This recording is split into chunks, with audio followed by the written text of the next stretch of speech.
Olá a todos, olá a todas que estão nos assistindo neste momento. Meu nome é Guilherme, hoje eu faço parte do canal Mesa de Debates e vamos dar continuidade, nas nossas discussões em questão, da reabertura das escolas em pleno uma pandemia, né? E para a mesa de hoje, uma mesa bastante especial, convidei a professora Maíra Machado, da rede estadual, e o deputado, Carlos Gianazzi, para poder falar um pouco, em relação, sobre esse tema. E também convidei também, o professor Souto Maior, que até agora não atendeu, não entrou, mas assim que ele entrar, ele vai também dar a sua explicação. Gente, antes da gente começar, por favor, se apresentem.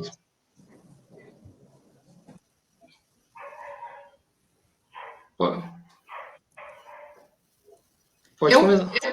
Pode começar. Eu sou a professora Maíra Machado, eu sou diretora de oposição da POSP, sou professora em Santo André, e estou aí entre os milhares e milhares de professores que nesse país estão bem inseguros com o que vai acontecer, com o retorno das aulas presenciais de forma insegura. Então, é isso. Estou bem feliz de estar aqui nesse debate. Acho muito importante a gente poder esclarecer a comunidade escolar, das condições das escolas, e a gente poder pensar junto em como atuar nesse momento. Boa noite, pessoal. Boa noite. Bom, primeiro agradecer o convite, Guilherme, que você fez a nós para participar desse debate. E o tema é muito importante e urgente que se faça esse debate. Você foi muito feliz e oportuno, no bom sentido, de trazer esse debate agora, nesse momento, sobre a questão das voltas às aulas presenciais. Saudar a Maíra Machado, nossa colega professora combativa, que eu encontro em todas as lutas em defesa da educação, também em outros movimentos. E eu sou, na verdade, professor, diretor de escola, já trabalhei muito na rede estadual, sou diretor da rede municipal de São Paulo, licenciado do cargo por conta do mandato, já fui vereador em São Paulo em 2 mandatos, e estou no 4º mandato de deputado estadual na Assembleia Legislativa, sempre como membro titular da Comissão de Educação. E estou aqui para contribuir com esse debate, com essa conversa, essa roda de conversa sobre esse momento difícil que nós estamos passando, sobretudo na educação. O professor Souto Maior entrou, Então, professor, por favor, antes da gente começar, se apresente-se. Bom, eu sou Jorge Luiz Souto Maior, professor da Faculdade de Direito da Universidade de São Paulo. Sim. Indo para a primeira pergunta, os professores da rede estadual, mas também da rede municipal, estão vivendo constantemente com o fantasma da precarização do trabalho. Eu queria que vocês explicassem um pouco o que significa esse tema, e a serviço de quem, e como que isso reflete na pandemia. Quer seguir essa ordem? Segue essa ordem, eu acho, para a gente. Porque você vai fazer uma bateria, várias perguntas, não é isso, Guilherme? Uhum. A gente podia fazer a Maíra, eu e o Jorge, mas ela sempre começa com você. Tá bom. Então, vamos lá. Não, então, eu acho que, assim, a pandemia, ela desmascarou bastante, o nível de precarização mesmo da educação pública em todo o país. Se a gente for lembrar, no início da pandemia, o governo do estado de São Paulo, a hora que ele colocou todo mundo em casa de quarentena, eles também demitiram uma série de trabalhadoras da limpeza, das escolas. Então, assim, foi um ato bem agressivo, enquanto os professores foram fazer sua quarentena, muitas trabalhadoras da limpeza das escolas e das merendas foram simplesmente demitidas, É um processo de precarização que a gente vê há muitos anos acontecendo na escola pública. E agora, inclusive, nesse momento em que a gente está trabalhando remoto, digamos assim, um nível de precarização enorme também do trabalho docente. A gente tem que fazer, agora com a ideia do ensino híbrido, mais ainda, porque tem uma determinação que a gente vai trabalhar online e também vamos ter que trabalhar presencialmente, só que a gente vai continuar recebendo um só salário, né? Enquanto no centro de mídias do governo do estado, eles contratam um professor, talvez seja professor, a gente não sabe se é professor, se é estudante, enfim, se é ator, que está lá passando, né, o conteúdo que o governo que é determinado pelo governo.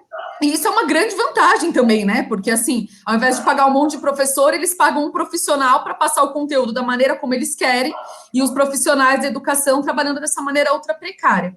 Eu vejo isso com uma ligação bem direta com o avanço do ensino privado, né? Com grandes tubarões do ensino privado, também no nível médio e fundamental, né? Para além das universidades, e uma precarização gigantesca na educação pública. Então, eu vejo essas coisas bem ligadas. Inclusive, só para comentar, no município de São Paulo, o prefeito determinou o retorno das aulas e não pôde voltar em 530 escolas porque simplesmente não tem funcionário da limpeza. E aí o movimento de mães, pais, tudo mais, as escolas de elite, inclusive, sugeriram, por que não, os professores e os alunos limparem a escola, né? Porque a educação está em primeiro lugar. Então, assim, gente que nunca colocou o pé na escola pública fazendo esse tipo de sugestão. Então, a gente vê que toda a política do governo está voltada para atender as escolas privadas e seguir precarizando ainda mais a educação pública. Olha, esse processo de precarização da educação, mas, sobretudo, da carreira do magistério, do trabalho dos profissionais da educação, vem desde a época da ditadura militar, né? Que ela começa, ela tem o seu início, mas ela é muito acentuada com os governos do PSDB, sobretudo com a ex-secretária Rose Neubauer, que foi secretária de Educação aqui em São Paulo, quando ela faz uma reforma da carreira do magistério, então ela começa o processo de precarização da carreira e das condições de trabalho, isso em 1997. E essa situação só piorou, principalmente na gestão do Serra, quando ele cria o professor categoria O. Já existia o professor ACT-OFA, que já era um professor muito precarizado, né, do ponto de vista da carreira, só que isso é piorado com a criação agora do professor categoria O, na gestão Serra, pela aprovação daquela lei 1093, que eu diria que aquilo foi um pré-lançamento da reforma trabalhista, né, do que viria pela frente, da uberização do trabalho dos professores. Né? E é nesse contexto que nós entramos na pandemia, com a carreira precarizada, com o trabalho precarizado, com escolas sucateadas, degradadas, precarizadas, sem acesso à internet, à banda larga. Né? Então, é nesse cenário.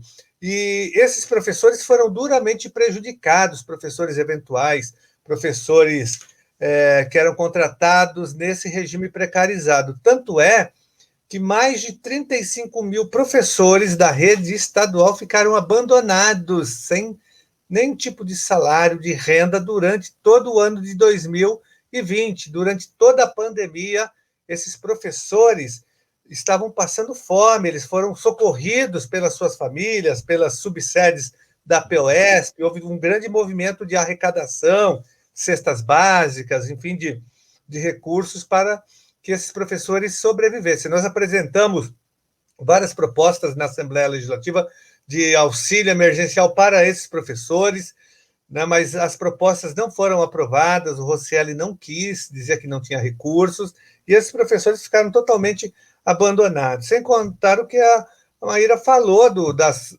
merendeiras que foram demitidas logo no início da pandemia, as cuidadoras das crianças com deficiência também foram demitidas, os transportadores escolares. Então, houve o abandono de vários segmentos da educação, de profissionais da educação, acentuando mais essa precarização.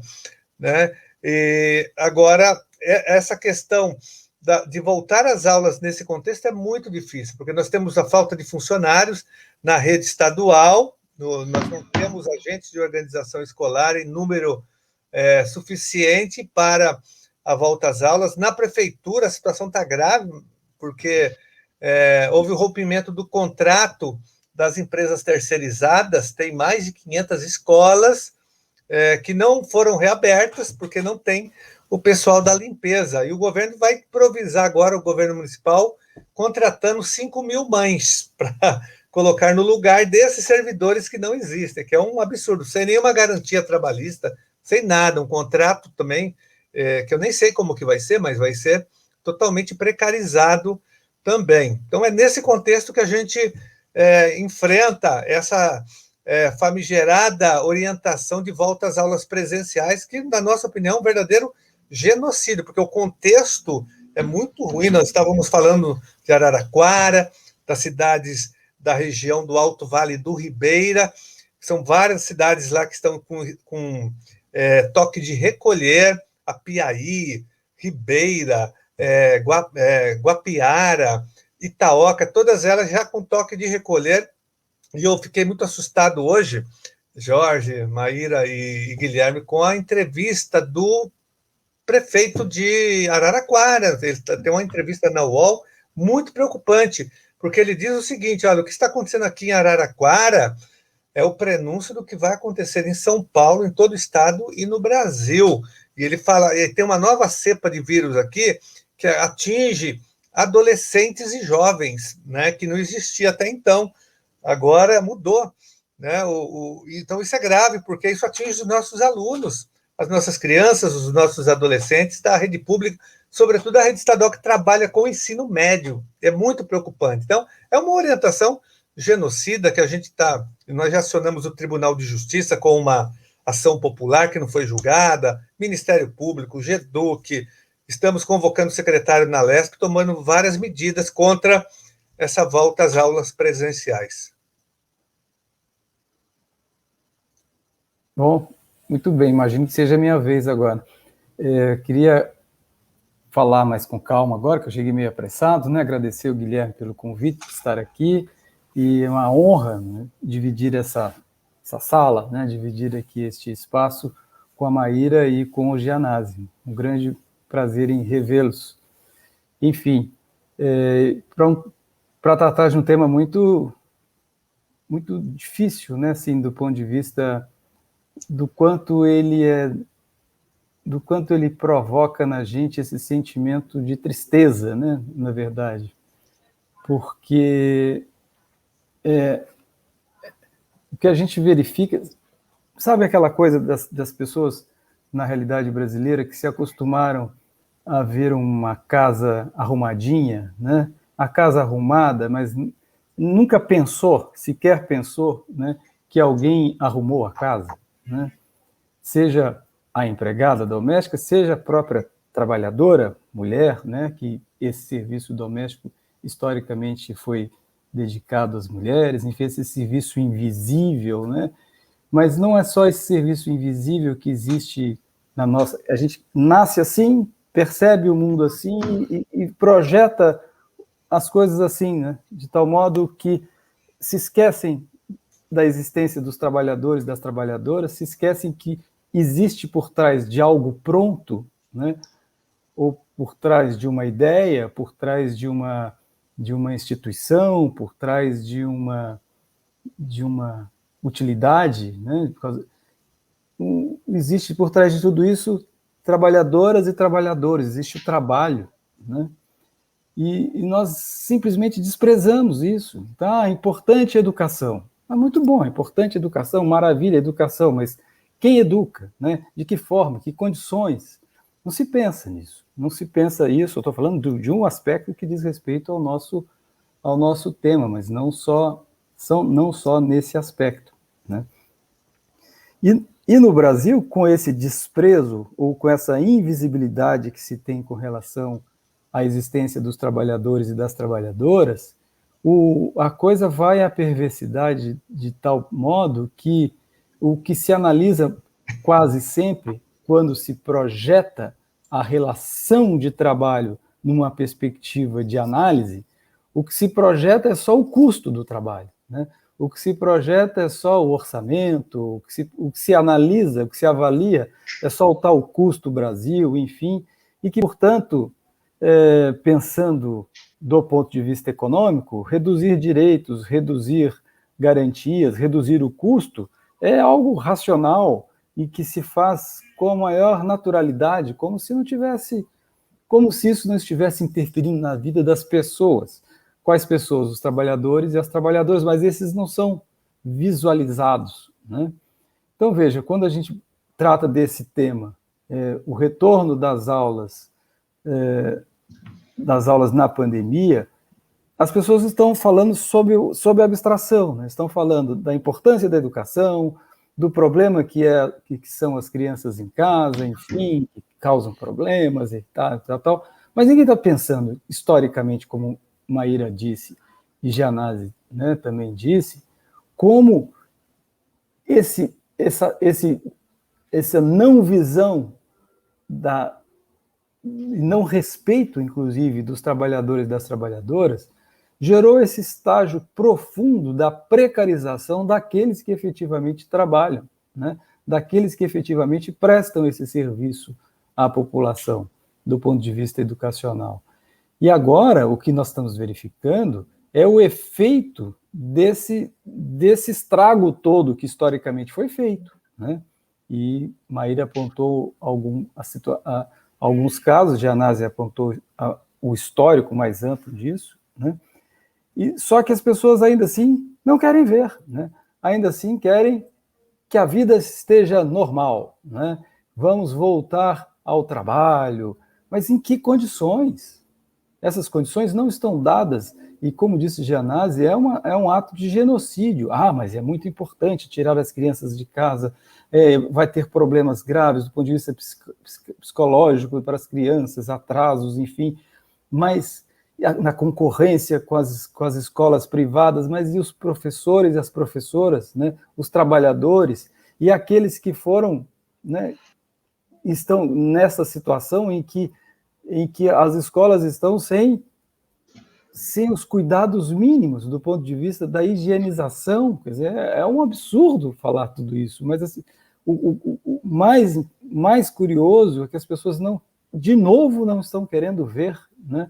Estão tratando as coisas do ponto de vista do abstrato. Mas você é contra a educação? Não sou contra a educação. Ninguém aqui é contra a educação, né? Nós somos a favor da vida de todas as pessoas. Mas, tomando todos os cuidados, é possível ter a educação. Mas se esses cuidados tivessem sido tomados durante 50 anos, nós não estávamos dentro da situação que estamos agora. E talvez pudesse pensar, né, uma outra solução. Mas nesse avanço que foi da precarização e da destruição mesmo, né, das estruturas da escola pública, é necessário que quem fez isso que pague a conta, né? Quais são as responsabilidades que estão aí postas? Não, a responsabilidade não é dos trabalhadores e das trabalhadoras que estão defendendo a sua vida com todo direito, né? A responsabilidade é de outras pessoas, e na realidade brasileira é sempre assim.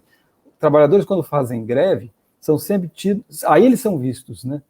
São vistos como baderneiros, são vistos como pessoas desordeiros, aí eles são vistos, mas todo fato gerador da greve, ou todo acúmulo, né, de supressão de direitos, de opressões, etc., que conduziram àquele ato de reação, nada disso é percebido, né? Tudo isso é esquecido e só se vê o momento em que os trabalhadores reagem, né?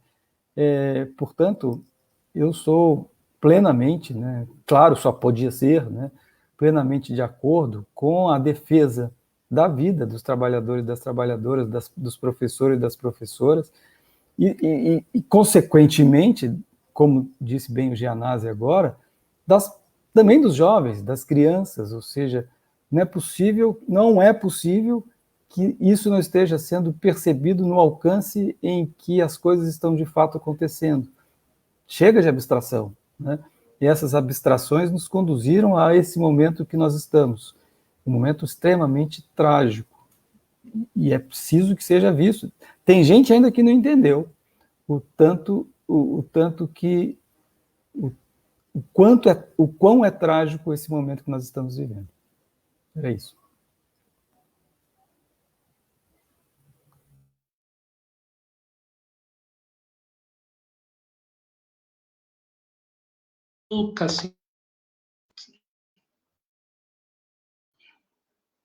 Desculpa. Pode-se dizer né, que essa política de precarização do trabalho dos professores é a mesma que sucateia as escolas públicas? Qual que é a lógica? Eu queria que vocês explicassem um pouco, né? E eu queria que vocês falassem também, para quem estiver assistindo, seja agora, ou seja também depois através do canal do YouTube, que vocês falassem que se as escolas, elas têm condições de receber um retorno seguro agora.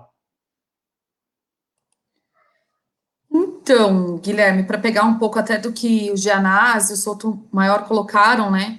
Eu acho que é muito importante essa questão da gente não baixar o retorno das aulas com abstrações realmente, né? Inclusive o Rocieli, ele, que é o secretário de Educação, né, para quem está assistindo, Paulo, ele chegou a afirmar no planejamento escolar que a Covid você não pega na escola, você pega em casa, né? Então, assim, coisas que realmente, assim, são absurdas, né, tipo, em diálogo com a população que não tem acesso a uma informação, nunca teve, né, a gente está no país do negacionismo, né, por muito tempo Dória tentou se diferenciar do Bolsonaro, dizendo que ele não era negacionista, mas agora as máscaras caem, né, justamente porque eles querem a volta à normalidade, e obviamente que você reabrir as escolas é mostrar que tá tudo normal, se até a escola tá aberta, então tá tudo normal, mas o nosso feriado de carnaval eles rapidinho tiraram, né, tiraram o feriado, mas no Congresso Nacional estava todo mundo viajando e etc, né, enquanto a gente seguiu trabalhando, né, os professores e diversas outras categorias, né, então acho que isso é bem importante, para a gente não falar das abstrações, né, como a gente vê os governos falando, tipo assim, as escolas receberam álcool gel vencido, por exemplo, né, para poder retornar, né, as escolas não têm funcionário de limpeza, as escolas não têm água. Hoje eu dei uma passada na minha escola para conversar lá com o pessoal e estavam as funcionárias da limpeza, duas, numa escola enorme que eu trabalho na periferia de Santo André, só tem duas.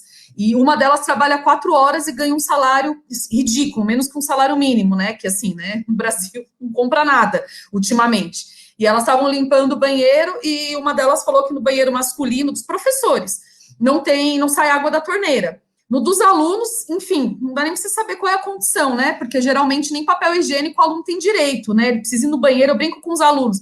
Diz, posso ir no banheiro? Eu falo, para fazer o número 2 não pode, porque não tem papel higiênico. Então, assim, é absurdo, né? Realmente a situação da escola pública. Então, acho que é importante ver bem isso, porque, para mim, é essa conscientização que a gente tem que fazer nas comunidades escolares, porque muitos pais estão trabalharam a pandemia inteira, não tiveram direito a uma quarentena racional em nenhum momento, né? Seguiram trabalhando. Então, se naturaliza algumas questões, né? Inclusive o nível de contaminação se naturaliza, porque na periferia muita gente se contaminou, né? E a gente tem que justamente trabalhar para não ter essa naturalização, né?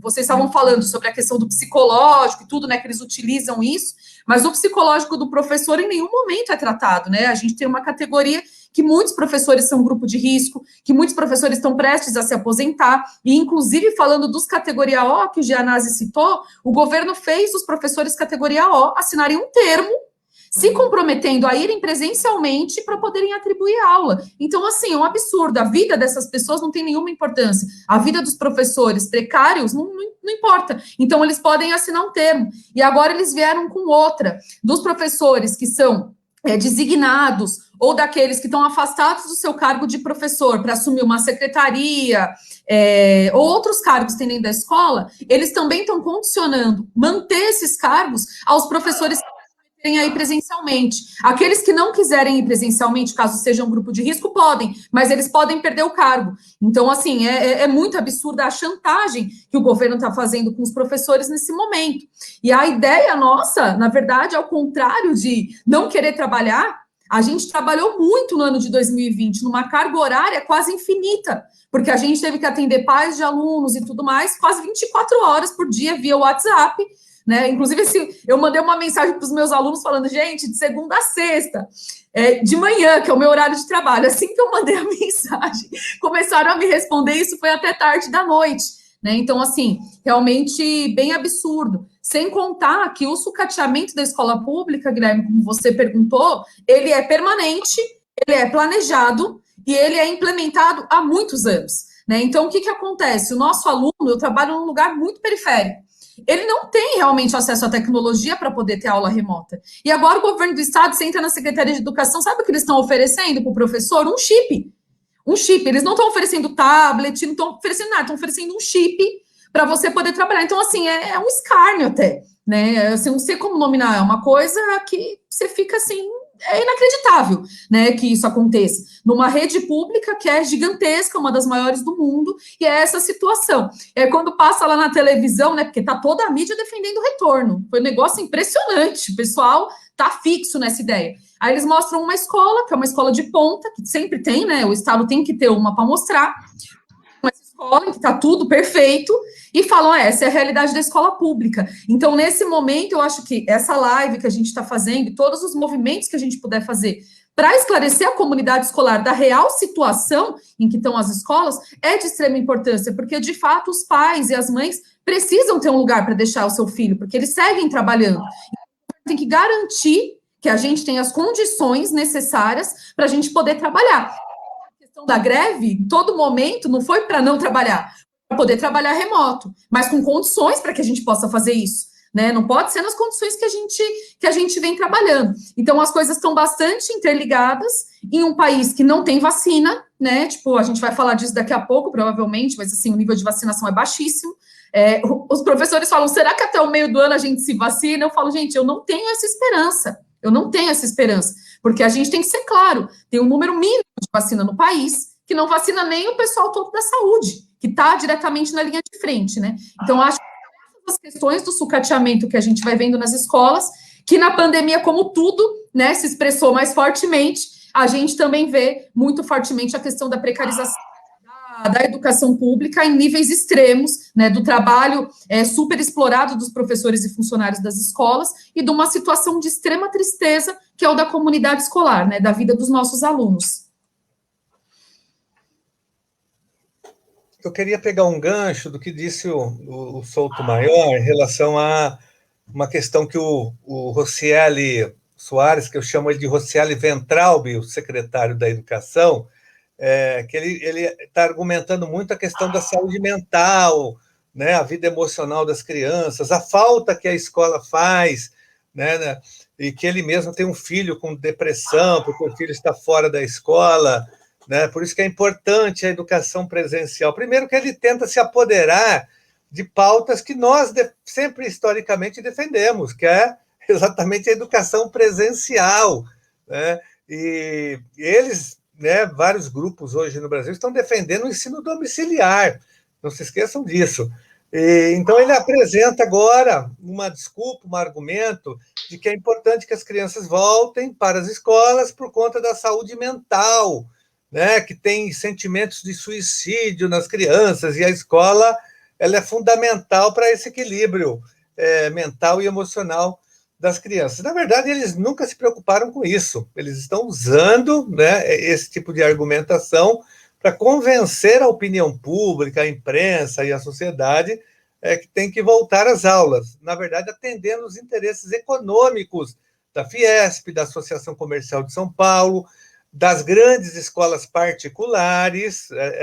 É disso que se trata. Então, há todo um movimento que tenha o apoio da mídia agora. A imprensa, que no começo era contra, agora também adere, faz coro, junto com o Rocieli Ventralbi, junto com o Dória, junto com o Bruno Covas, em São Paulo, né, que tem que voltar, mesmo nesse contexto de alta de contaminação, de contágio, de mortes e ocupação de leitos hospitalares. Ou seja, no pior momento da pandemia, eles insistem nessa volta, repito, genocida, de volta às aulas presenciais, numa rede totalmente sem estrutura, né, porque nós temos fatores externos e fatores internos para não volta às aulas. Tem esses externos, que eu coloquei um pouco aqui, do que está acontecendo, mas e os internos, que são falta de funcionários, falta de material de limpeza, de EPIs, nós temos escolas sucateadas, nós temos mais de 100 escolas de lata na rede estadual de ensino. Então, como você volta... E escolas totalmente precarizadas que o Rocieli não visita. Ele visita as escolas apontadas, escolhidas a dedo pelas diretorias de ensino. Ele não vai nas escolas do Grajaú, nas escolas de lata da Brasilândia, de Guaianazes, né? Ele faz um bom marketing, tem página de Facebook, ele vai nas escolas, nessas escolhidas a dedo, aí ele mostra, ele toca violão. Eu até fiz uma crítica, que ele toca as músicas do Legião Urbana, do Renato Russo, falo que ele não tem o direito de tocar nenhuma música do Renato Russo, porque o Renato Russo seria contra esse tipo de postura política que ele assume no governo Dória. Mas então é isso. E a mídia não está mostrando essa precarização, muito menos o governo estadual, a precarização material, a impossibilidade da volta às aulas, sem contar o alto grau já de contaminação que começou na semana passada, com o famigerado planejamento presencial, porque aquilo foi um absurdo. Os professores foram obrigados a voltar presencialmente para fazer planejamento. E em muitos dos dias, em vários dias, os professores estavam fazendo, gente, o planejamento apenas assistindo aquele centro de mídias, assistindo no celular, né, no computador. Isso quando tinha internet na escola, ou no telão, já com a coisa, mas não havia necessidade. A semana passada, esse trabalho ele poderia ter sido feito remotamente, cada professor na sua casa, fazendo como foi todo o ano de 2020. E ali já começou o processo de contaminação, né? Depois, essa semana, com a volta às aulas presenciais, mais contaminação, nós já temos mais de 468 casos de contaminação só na rede estadual, em quase 300 escolas. No estado inteiro, já são mais de 750 casos, juntando aí as escolas municipais, as particulares também. E é bom dizer que as particulares, que tanto insistiram para voltar, muitas delas estão suspendendo as aulas, porque, por conta da contaminação, São Luís suspendeu, o Colégio Mobile em Moema suspendeu, um colégio que eu fui e conversei, o Colégio Imaculada Conceição, pessoal, que é uma escola de classe média, ali no Paraíso, na Paulista, fechou o ensino médio, suspendeu as aulas no ensino médio, e no ensino fundamental 2, porque tinha contaminação de pessoas. Várias escolas, em Campinas, 4 escolas de classe média suspenderam as aulas, e no estado não há suspensão. Nós temos vários casos de professores contaminados, agentes de organização escolar, alunos, e o estado não admite, não orienta a suspensão das aulas presenciais. Afasta o professor, pronto, não tem testagem, não tem absolutamente nada. Por isso que a gente fala que são as aulas da morte, né? O estado insiste nisso, mesmo nessas regiões que eu falei que tem toque de recolher, só para concluir essa parte. Eu até denunciei isso agora no MP.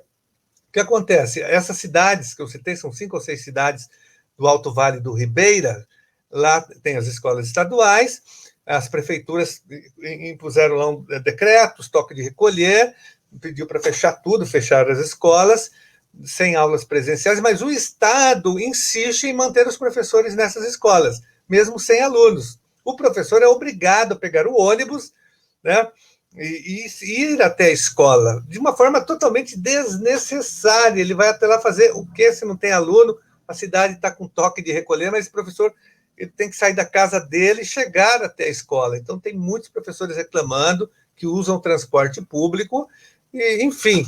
Então, esse é o cenário, gente, que nós estamos vivendo nas nossas escolas, sobretudo na rede estadual, que é a pior de todas. Aí a precarização é indizível. Eu tenho visitado quase que todos os dias as escolas estaduais, fazendo diligências, eu filmo, eu faço filmes, fotografo, faço dossiês e levo ao MP, coloco anexo na nossa ação popular do TJ, e a situação é muito grave, né?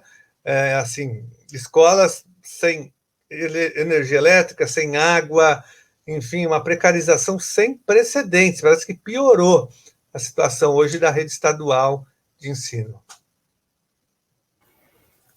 Pois é, né? Você vê, Janase, Maíra e Guilherme, o problema, acho que é do Dória, sobretudo nesse caso, né, é que ele não combinou direitinho com o novo coronavírus, né? Ele projetou tudo, vou fazer meu agrado aqui, vou fazer as contenções, depois eu faço digamos, uma oposição ao governo e depois abro a economia, né, para agradar também o setor econômico e tal. Só que na hora que ele projetou de fazer isso, que estava planejado de fazer, o coronavírus piorou, né? A situação é muito pior agora do que era no começo, né? Só que aí eles não querem ver isso, né? Eles não querem ver que a realidade é essa. Então eles querem continuar o plano de voltar à normalidade, mas não dá para voltar à normalidade na situação em que as coisas estão, né? O vírus está pior do que estava, né? Os contágios estão maiores, e além de tudo isso que nós estamos falando, né? De negar a precarização da educação, né? Das estruturas, né? Da educação, querem negar também o fato de que a pandemia está num estágio talvez mais elevado desde o começo, né? Então, como a Maíra disse, é um negacionismo chegando fortemente, né? Aqui no governo estadual. E é muito trágico, porque a mídia vai junto, né? É muito trágico porque se forma uma opinião pública neste sentido autofágico, né? Porque todo mundo vai buscar uma lógica de raciocínio que é destruidora de tudo e de todos, né? Não é só dos professores e das professoras, né? Mas também de todas as pessoas que estão envolvidas nesta atividade, e não só nessa, como várias outras, né? A busca de voltar às aulas está também dentro de um contexto, como bem disse a Maíra, da normalização do trabalho dos pais e das mães, né, dessas crianças, desses jovens, que não era para ser visto como normal, né? Ou seja, nós não devíamos estar vivenciando este trabalho com esta intensidade e devíamos estar tendo cuidados muito mais graves, muito mais sérios do ponto de vista de restrições, né, de garantias de emprego, de melhoria das condições sociais, mas nós estamos perdendo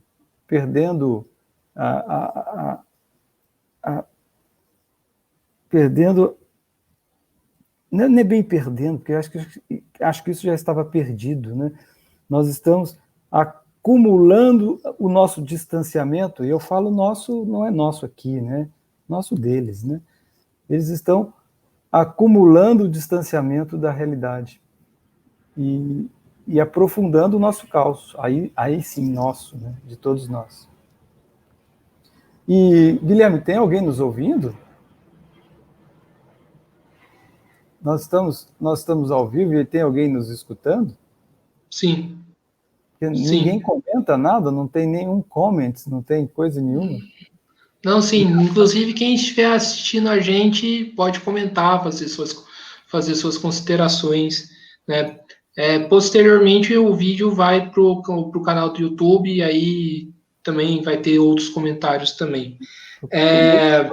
Suspeito que nós estamos falando só entre nós mesmos, mas tudo bem, vamos lá. Já que nós vamos... a Maíra falou da questão da vacinação, aproveitando que o Gianazzi está aqui ainda, né? Queria que vocês fizessem... queria uma avaliação de vocês do processo de vacinação, né, conduzido pelo governo Bolsonaro e também pelo João Dória.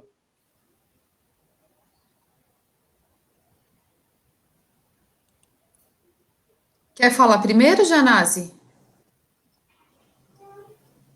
Desculpa, eu quero sim, porque eu vou ter que sair daqui 5 minutos, como eu tinha combinado com vocês, eu tenho que entrar numa outra reunião aqui, numa outra live, aliás, mais 3 ainda hoje, né? Falei que esse negócio, agora com essa questão da pandemia, a gente trabalha muito mais, né? Porque você trabalha em várias regiões, às vezes, hoje mesmo eu já fui em Araçatuba aqui numa live, já fui para Santos, agora estou aqui com vocês, tenho mais 2 ainda para fazer. Então, você fica transitando pelo estado. Embora eu prefira o olho no olho, corpo a corpo, né? a reunião presencial, mas a vantagem do aplicativo é que você, né, transita pelo estado todo rapidamente, coisa que não daria para fazer. Mas, olha, é uma pergunta importante essa que você fez, Guilherme, porque essa questão da vacina é a única possibilidade que nós temos hoje de sair dessa situação de pandemia é através da vacina. Só que não, primeiro que o governo federal é o grande sabotador, né, da vacina, e foi o grande sabotador de todos os procedimentos, de todas as orientações para conter a contaminação do coronavírus. O presidente Bolsonaro é o grande aliado do vírus hoje no Brasil, desde o início, e continua sendo, na verdade. Essa é a verdade. Então, a gente não pode esperar muito do governo federal. Os governadores estão reagindo, alguns mais, outros menos. Agora, há uma pressão da sociedade, eu acho que há uma pressão também do próprio capital, do poder econômico, né, que já também tem os seus interesses, e não interessa a ele a exploração, a quem tem lucro nessa sociedade, que essa situação permaneça. Então, já há uma pressão desses setores em cima do governo Bolsonaro para que haja, de alguma forma, uma agilização do processo. Vai ser difícil porque o governo não tomou as providências no tempo certo, né? O governo negacionista, sabotador das medidas, deu nisso. Criou confusão diplomática com a China, com outros países, e agora a gente está pagando um preço. Agora, eu acho que, corretamente, tem que ter um cronograma de vacinação, os profissionais da saúde têm que ser os primeiros, logicamente, né? Os idosos, e a nossa luta é para que os servidores da educação entrem agora, né? Já que eles insistem tanto que o nosso trabalho na educação é essencial, então que haja vacinação. Seria já uma sinalização, não daria para voltar ainda só. Vamos vacinar os professores, e todos os profissionais da educação, não, porque você tem a comunidade também, não é tão simples assim, mas já seria um bom começo, uma vacinação de todos os profissionais da educação, do agente de organização escolar, dos gestores, dos professores, né? Depois da comunidade escolar, daí você começa, e quando também não é só isso, gente, tem que, né, ter uma baixa na taxa de contaminação geral, porque tem fatores internos e tem os externos também dessa questão de abrir ou não as escolas. Então, mas a vacinação é um ponto-chave, ela é fundamental para nós. E tem que pressionar o governo federal.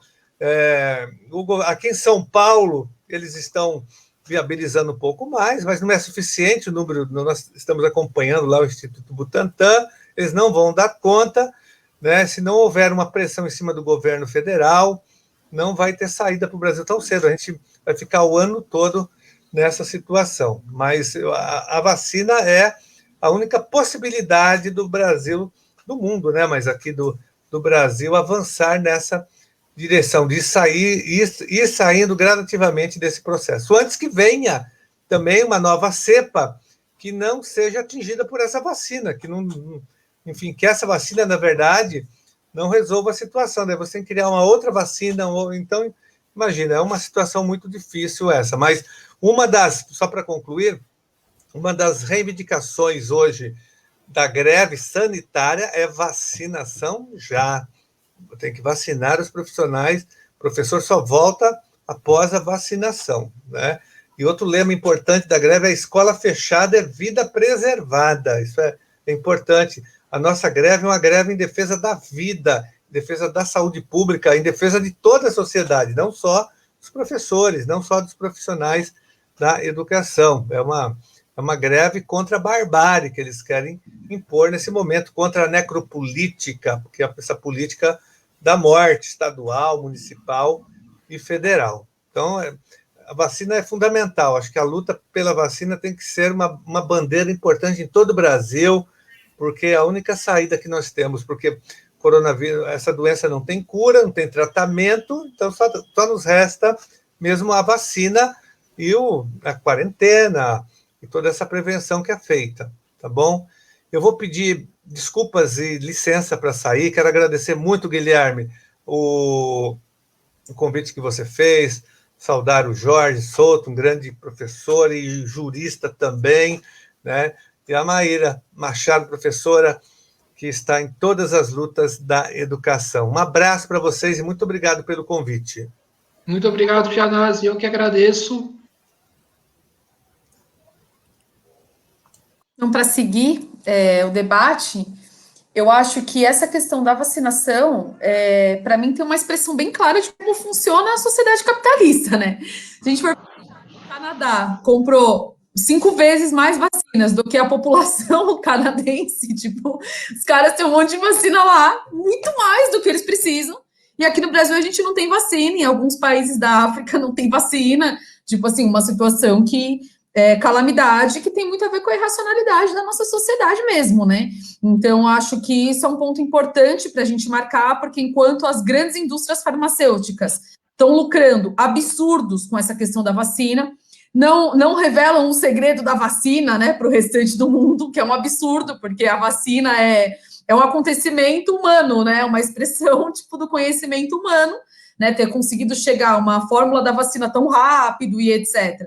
Mas, enfim, tem as patentes da indústria farmacêutica, né, e para os países mais atrasados, a vacina está sendo vendida a um preço muito maior e tudo mais. Então, uma situação que mostra que, enfim, não tem, né, um plano de vacinação universal, né, precisaria ter as quebras das patentes das indústrias farmacêuticas para que todo o país, o mundo pudesse produzir a vacina em larga escala e vacinar rapidamente a população, né, uma coisa que, assim, realmente o nosso país é um dos mais atrasados, né, tem um número de vacina ínfimo, não chega a vacinar nem a população que é grupo de risco, né, que dirá os professores, que na verdade, né, já há muito tempo tem uma política contra os professores, que vem desde antes do Bolsonaro ser eleito, inclusive, e tal. Então, acho que isso é uma coisa importante para se marcar, inclusive porque para o Dória é muito funcional, frente ao negacionismo bolsonarista, ele chegar com a boa nova de que ele trouxe a vacina para o Brasil, né, pensando nas eleições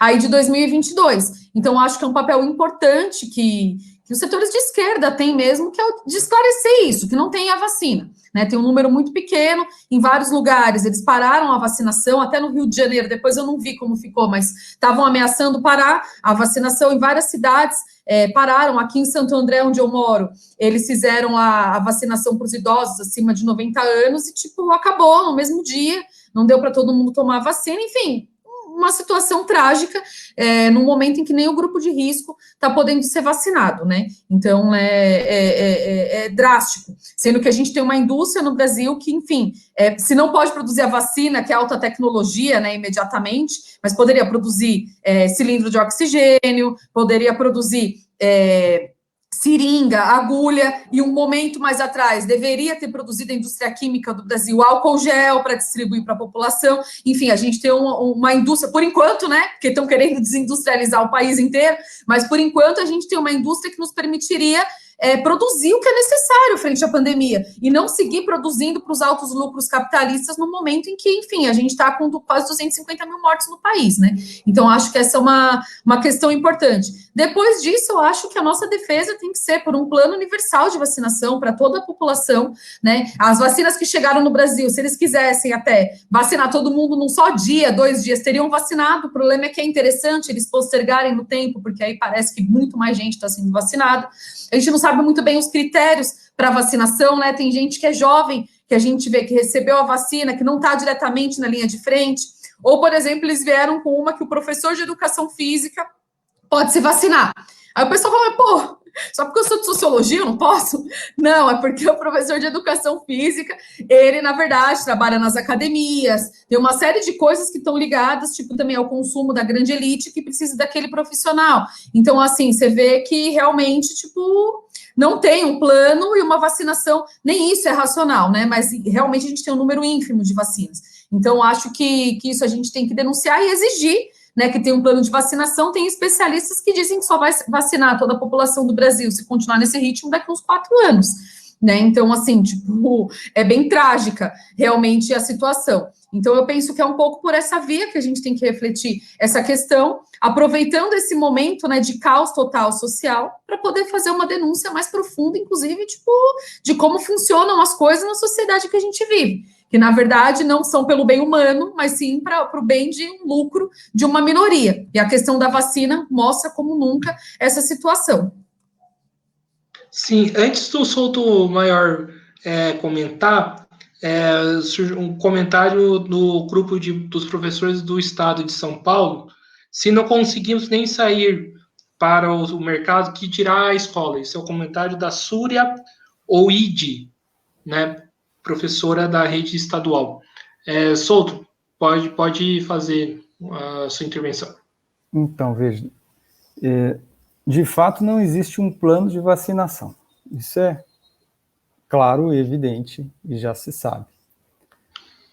O que a gente não sabe, e talvez a gente possa afirmar, mas enfim, é que parece que existe um plano com a não vacinação, né? Ou seja, que é destruir ainda mais qualquer possibilidade de solidariedade social no Brasil, né? Então, a não vacinação está sendo utilizada como forma de estímulos a práticas do salve-se quem puder, né? Daqui a pouco as pessoas estão na defesa de utilização dos meios que tiverem à sua disposição para encontrar a vacina ou para comprarem a vacina de algum modo no mercado paralelo, sabe-se lá como, e também para práticas que são ao mesmo tempo criminosas, né, como de furar a fila, como de estabelecer privilégios na vacinação, que se avizinha mais para frente é mais problemas do ponto de vista social e da coesão social em razão da ausência do plano de vacinação do que propriamente uma esperança de que as coisas vão se regularizar. Tragicamente, é isso, né? E a mobilização social seria muito importante, né, do ponto de vista de denunciar a irresponsabilidade da ausência de um plano de vacinação, um plano não só de vacinação, mas, como disse bem a Maíra, né, de fornecimento de insumos necessários aí para a preservação da vida e até mesmo para a elaboração, né, da vacina, da produção da vacina em solo nacional. Nós não fizemos esse dever de casa do ponto de vista geral, né? E é preciso denunciar, buscar as responsabilidades de quem tem responsabilidade com relação a isso, mas dentro de uma mobilização que seja coletiva e que atinja toda a população. Mas se a população estiver esfacelada, cada um lutando por defender a sua sobrevivência, né? Tem gente, a gente ouve histórias, né, de locais em que não se tem oxigênio, pessoas estocando, né, oxigênio, enfim.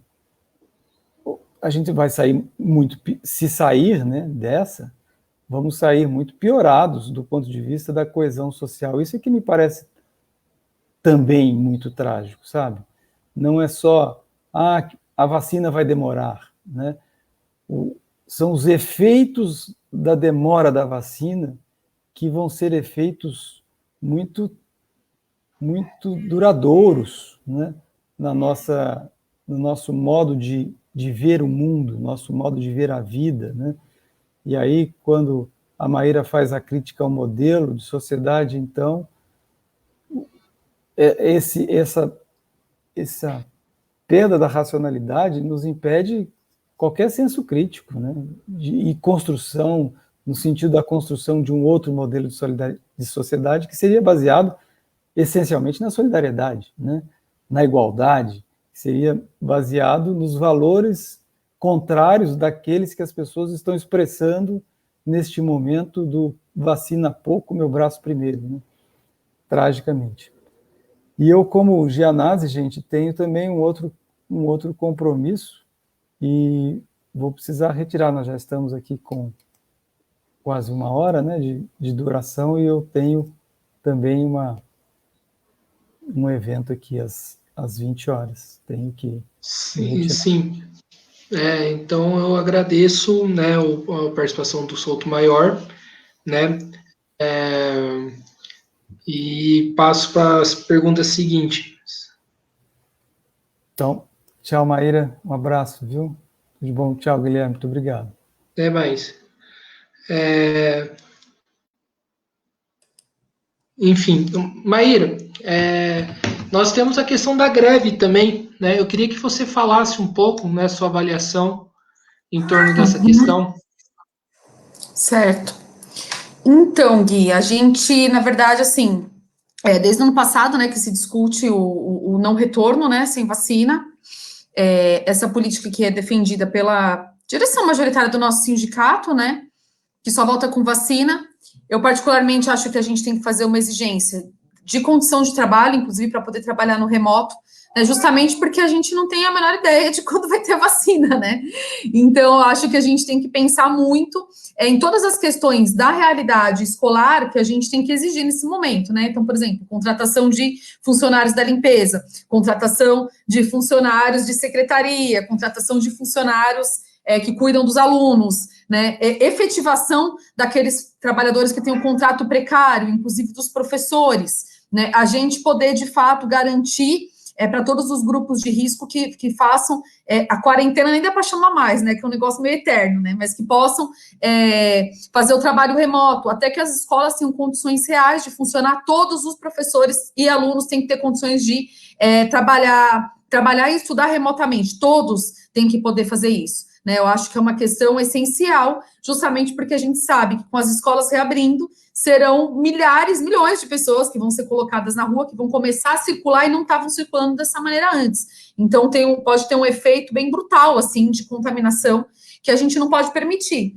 Sem contar que, assim, né, tendo um contaminado na escola, tipo, isso pode ser... Muitos podem se contaminar a partir de um único contaminado. Então, a gente, numa assembleia, 2 semanas, votou a greve pela vida, né, que é uma greve, na verdade, que é a greve sanitária, exigindo que os professores possam trabalhar no ensino remoto, né, não irem presencialmente, só que a gente vem sofrendo uma pressão muito grande, porque, assim, eu acho que a gente está num nível de assédio moral por parte das escolas, né, por parte das diretorias de ensino. Eu acho que eu nunca vivi isso, né, nos 10 anos que eu estou no magistério, é a primeira vez que eu vejo esse nível de assédio. Sempre a gente foi assediado, mas ultimamente, assim, está bem profundo o assédio, a ameaça, né, inclusive tem um monte de escola que virou PEI, né, que são as escolas de tempo integral, que o professor mesmo efetivo pode perder o seu contrato com a PEI, tem muita ameaça disso, né, de corte de salário. Inclusive, no dia seguinte que a greve foi decretada, o Roscielli colocou que ia cortar o salário dos grevistas, uma coisa que, inclusive, é inconstitucional. Greve é um direito do trabalhador fazer, né, e ele começou a ameaçar que ia cortar o ponto e etc, né.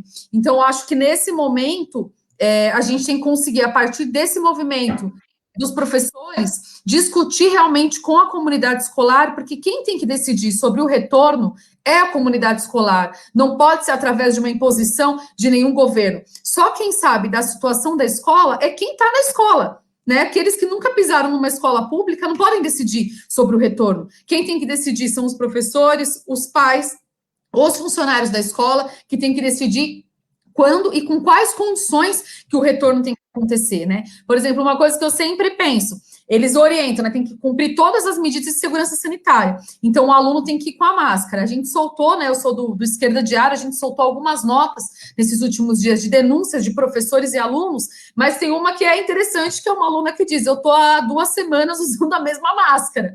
Tipo assim, tá usando a máscara, mas não tá usando da maneira correta. Por que o governo do estado, então, se ele quer o retorno, por que não manda uma quantidade de máscaras cirúrgicas para as escolas, para que todo dia sejam distribuídas para os alunos, no final da aula ele joga fora e no dia seguinte ele pega a máscara nova? Isso eles não vão fazer, né? Face Shield distribuíram, inclusive eu peguei na minha escola, de péssima qualidade, que, enfim, tipo, não tem muita vida útil.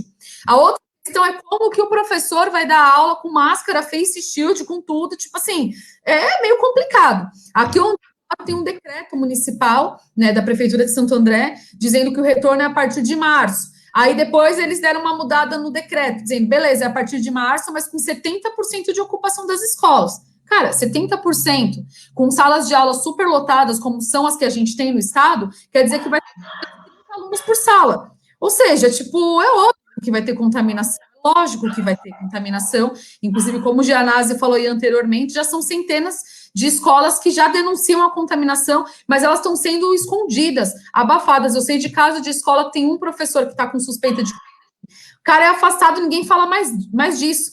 E tem outras escolas que apareceu o professor contaminado, e aí os professores tiveram que pagar do bolso o teste de farmácia, inclusive fazendo o teste no período errado, né, porque você tem que fazer o teste em um determinado momento, né, que os sintomas aparecem, e a galera toda foi obrigada a fazer o teste pagando do bolso para poder ficar trabalhando presencialmente, mesmo sem saber, o teste não sendo viável, porque as pessoas fizeram no tempo errado, não estavam com sintomas e já fizeram.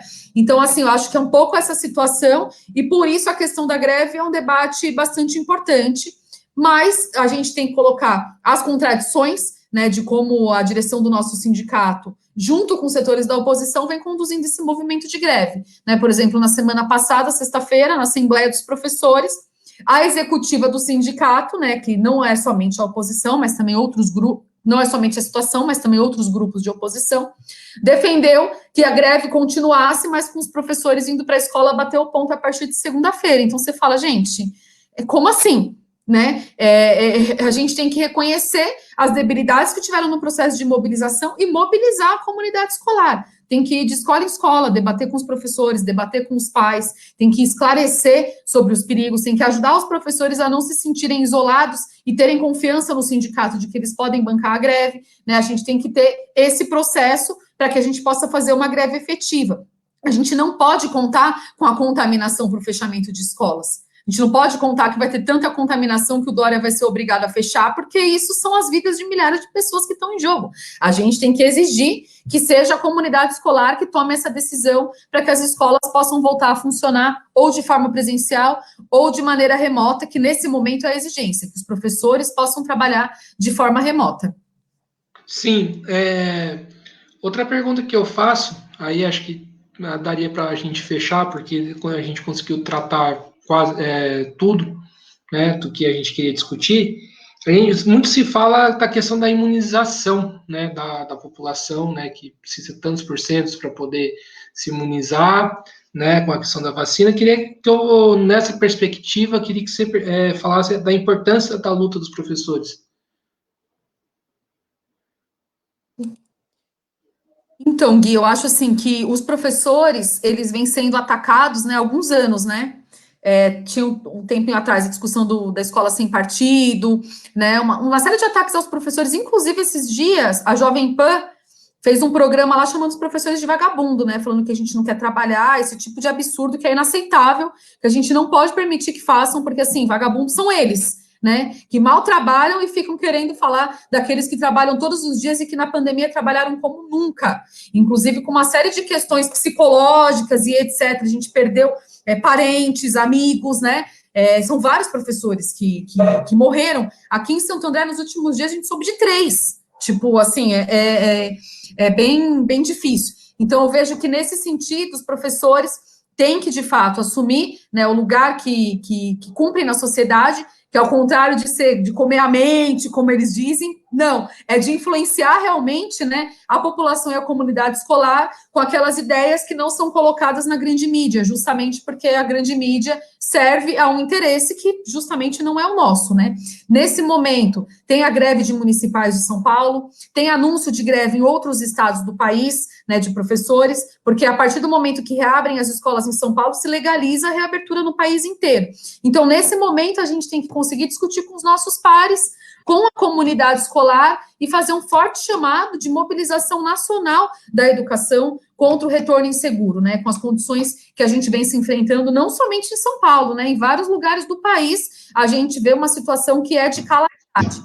Então, eu acho que nesse sentido, a mobilização dos professores, esse trabalho que a gente tem que fazer junto aos nossos alunos, junto à comunidade escolar, é de extrema importância, né? Exigindo que nós tenhamos condições para o trabalho, nossos alunos condições para que possam estudar, não da maneira como está na várzea, que o governo do estado de São Paulo colocou, exigir aumento salarial, exigir efetivação dos trabalhadores que são contratados, né, diminuição dos alunos por sala de aula. Eu acho que o pessoal que está acompanhando aí, que é professor, deve saber, o estado de São Paulo fechou milhares de salas de aula nos últimos anos, então, assim, tipo, agora, frente à pandemia, é mais absurdo ainda que isso se mantenha, e eu vejo que essa é a importância da organização dos professores, para que a gente possa combater, né, o negacionismo do Bolsonaro, a política do Dória. Não podemos esquecer que, enquanto o Dória falava contra o negacionismo do Bolsonaro, estava aplaudindo todas as medidas contra a população, né, que foram aprovadas por esse governo. E eu acho que os professores, sempre eu me lembro,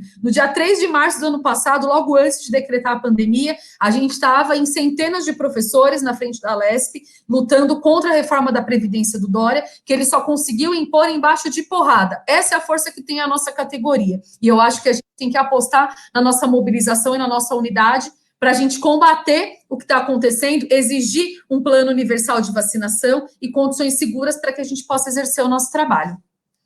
Sim. Maíra, estamos chegando aqui no final de uma entrevista do Mesa de Debates. Primeiramente, quero agradecer a você por ter aceitado o convite. Também quero agradecer, né, fazer meu agradecimento ao deputado Carlos Gianazzi e ao professor Souto Maior por ter, né, participado do debate, ter feito suas contribuições, que também foram extremamente importantes. Acho que esse debate é fundamental, né? Acho que está na ordem do dia de fazer, e então, por isso, quero agradecer e passo para as considerações finais. Eu que agradeço, acho que é muito importante, a gente tem que, todos os fóruns que a gente tiver, tem que, né, suscitar bastante esse debate. A gente, no Esquerda Diário, está fazendo um chamado para os professores enviarem as suas denúncias, pode ser de forma anônima, a gente tem que expor o que a gente está vivendo na escola todos os dias, então acho que é isso, a gente tem que organizar as nossas forças e combater, porque são as nossas vidas que estão em jogo, né? Mas valeu, Gui, muito bom, gostei muito. Sim, então é isso, pessoal, quero principalmente agradecer, né, aqueles que curtiram, né, aqueles que assistiram, né. Esse vídeo vai estar disponível também através do YouTube, né, posteriormente. Peço para quem estiver assistindo no YouTube para se inscrever no canal Mesa de Debates, curtir esse vídeo, curtir outros vídeos que foram produzidos, né, compartilhar nas redes, né, e seguir a gente no Instagram. Então é isso, pessoal. Maíra, mais uma vez, muito obrigado. Está encerrada mais uma entrevista do Mesa de Debates. Até a próxima, pessoal. Fui.